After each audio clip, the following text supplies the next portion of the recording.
তুমি তুমি কি মার কথা ভেবে বলছো? তুই তো জানিস মা, তোর মায়ের কিছু লিমিটেশন আছে।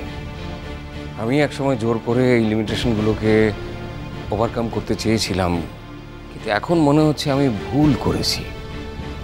আচ্ছা, যে কথাটা মা না জানলে কোনো কোনো ক্ষতি হবে না, সেই কথাটা মাকে বলার কি দরকার?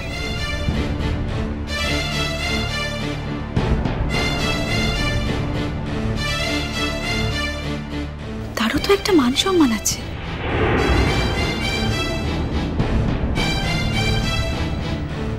কিন্তু কোনো কিন্তু না। কাল দীপাবলি, কাল আমি তোমার সঙ্গে যাব। ধ্রুব, আমরা কাল সন্ধে নাগাদ যাব। তুমি তাহলে একটু সন্ধ্যের আগে ফ্রি হয়ে যাও। অবশ্য কাল নিশ্চয়ই তোমার চেম্বার নেই, চেম্বারে বসবে না। কমলিকা, তোমরা যাও, আমার যাওয়াটা ওখানে বেমানান। আমি কিন্তু তোমাকে নিয়ে যেতেই চেয়েছিলাম ধ্রুব।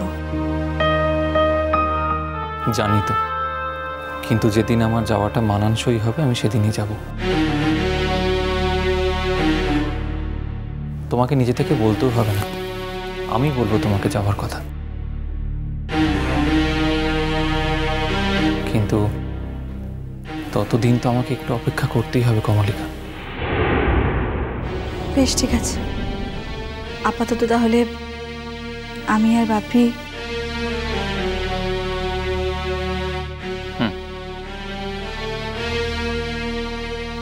এক্সপেক্ট করছি যে খুব অল্প দিনের মধ্যেই তোমার যাওয়াটা মানানসই করে তুলতে পারবো।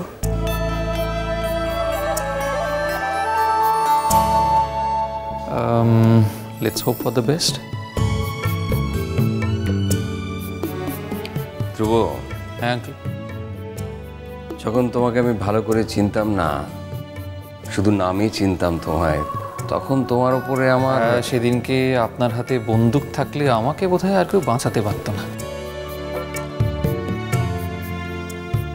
তুমি হয়তো খুব মডেস্টি করছো, কিন্তু আজ আমার স্বীকার করতে কোনো দ্বিধা নেই যে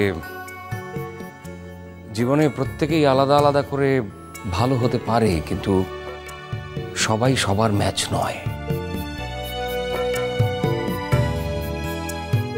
অর্চি কখনোই মনের আইডিয়াল ম্যাচ ছিল না।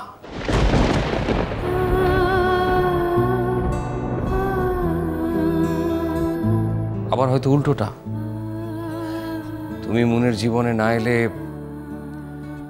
ওর তো কোনোদিন জানাই হতো না যে ওর জীবনের আইডিয়াল ম্যাচটা কে।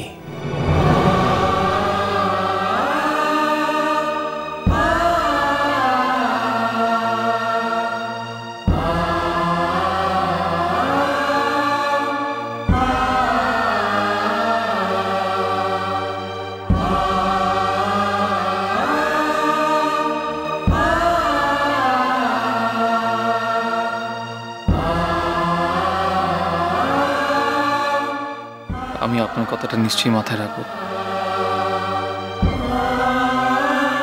আর 100% আইডিয়াল ম্যাচ হয়ে ওঠার চেষ্টা করব আপনার মেয়ের।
ওং উপাসক্ষমালিকম মোজসিংহির্বীর্য সম্ময় পদ্মাসনস্তাধ্যাশ্চ শ্রিয়ংতুলকুমাতরম গৌরবর্ণাং সুরূপাঞ্চ সর্বালঙ্কারভূষিতম রুক্কপদ্মব্যগ্রং বরদাং দক্ষিণেতু ওং এতে গন্ধপুষ্যে সিং লক্ষ্মীদুব্বৈ নমো নমঃ ওং এতে গন্ধপুষ্যং সিং লক্ষ্মীদুব্বৈ নমো নমঃ ফলগ্ন বিদ্যং সিং লক্ষ্মীদুব্বৈ নমো নমঃ।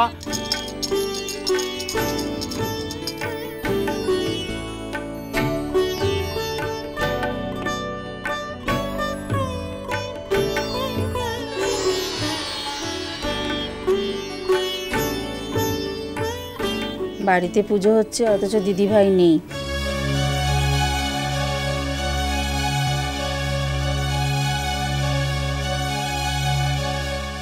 এই প্রথম ঘটলো। বৌদি নেই সে তো বুঝলুম, সে তো দাদার বাড়ি গিয়ে জরবা দিয়ে বসেছে।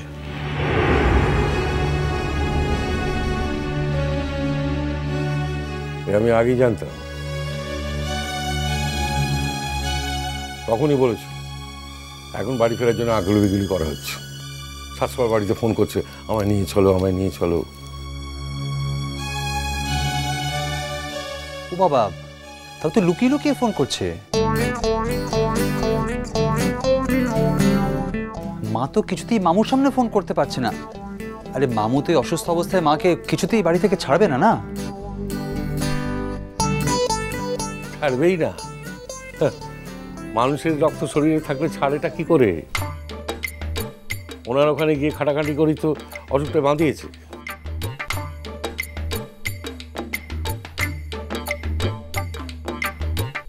আচ্ছা দাদা, জ্বর জ্বালা মানুষের এমনিতে হয় না? সিজন চেঞ্জ বলে একটা কথা আছে তো। শীতের টান পড়েছে, এখন তো গরম ঠান্ডায় এমনিতেই। তুমি থামো তো, বলো যা জানো না তা নিয়ে কথা বলো না তো। বাড়িতে থাকলে কি হবে, এতগুলো লোক হাতে হাতে কাজ করে দিত, তাতে ওর উপরে চাপটা তো কম পড়তো। আর ওখানে তো ঠিক তার উল্টো। আচ্ছা জেঠুমনি, আমি দেখেছি সব সময় তুমি একই কথা বলো। আচ্ছা তোমার কি খেয়াল থাকে না যে মামুর বাড়িতেও দুটো কাজের লোক আছে?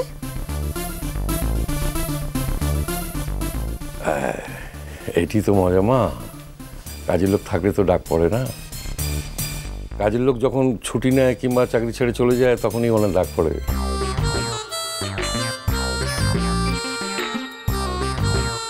হ্যাঁ সাইবাতি, 37টা বছর ধরেই দেখতে দেখতে না চোখ পচে যাবার জোগাড় হলো মা।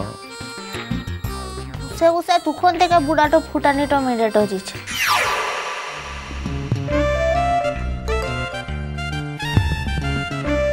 বাহা, কি হচ্ছে রে? কি মুখে কিছু আটকায় না? না,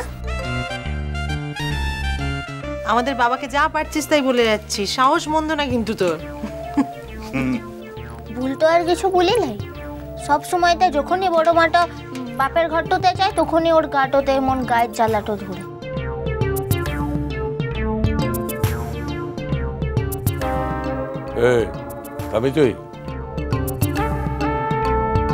থামব কিনে যেন শুনিলাই কিছু। কি শুনেছিস কি? সেই কথাটা কি মু বলবো? মু বলতেটাই পারি, কিন্তু বললে তো শরমটা লাগবে ক্লা, তো বলবো। এই মেয়েকে কোনো বিশ্বাস নেই। ও যে কি বলতে পারে আর পারে না, তখন মোবাইলে ফোন করাটা দেখে ফেললো কিনা তাই বা কে জানে। আই বাহা, সবসময় কিন্তু আমার বাবার নামে যা তা কথা বলবি না, বলে দিলাম। বাবা কি করেছে? হ্যাঁ কি বলবি তুই? শুনি কি বলবি?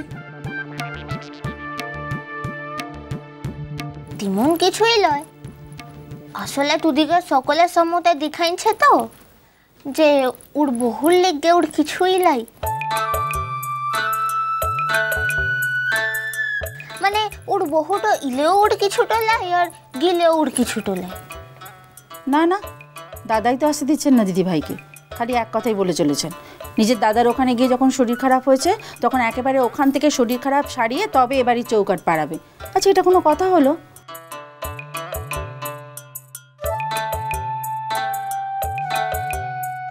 জেঠুমনি যা খুশি বললেই হলো নাকি?